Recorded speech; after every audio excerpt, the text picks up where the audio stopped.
welcome everybody to a conversation with Robert Yeoman, cinematographer. So let's start talking about, obviously, the Grand Budapest Hotel, which you're nominated for this year. What struck me the most about the film and about your work is just the symmetry. Well, again, that comes from Wes, and I've been working with him, so I've done 7 movies with him, so I kind of know what to expect. And if I come into a room and I'm shooting this way, what we do is I have the camera assistants take a piece of tape, so we put one on one side of one matte box and the other on the other side, and we always just run to the corners of the room to make sure the camera is right in the dead center. Because I know that when Wes walks in, the first thing he's going to say to me is, are we square to the wall there? And I'll say, yes, we are. You know, so we kind of do that by habit. And whenever we make sets, they're very well designed, where we go in with a director's finder with the actual lenses on it. And we very carefully tape out where the door should be, where the window should be, because oftentimes, if you're familiar with Wes's movies, we're doing squish pans where we, start center on the door, go over to the window.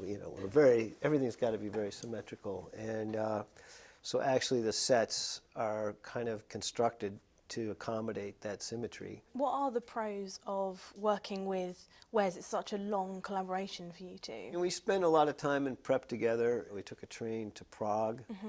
And just spent a few days there, just kind of rummaging around Prague, looking at all these really cool buildings, and just to kind of get the feel of what Eastern Europe was like. And then we went to Germany from there, where we shot, and we spend a lot of time going to every location and just kind of talking about how we're going to shoot it. And so we planned it pretty extensively.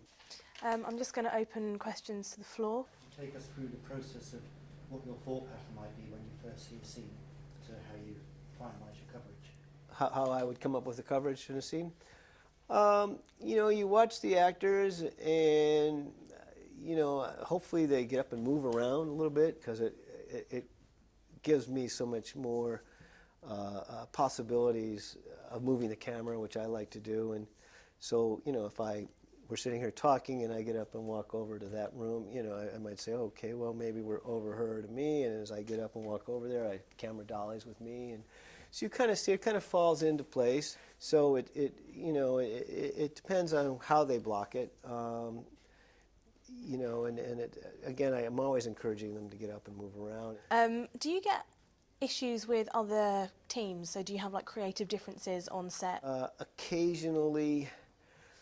Stars will have, this is not on a Wes movie, but on other movies, stars will have their personal makeup artists, and they'll be kind of standing behind you with their binoculars, and if there's any little wrinkle or something, they'll come to me and, could you do something about that? And so you get involved in that a little bit. If you have a big movie star, as a cinematographer, I always feel it's my responsibility to try to make them look good.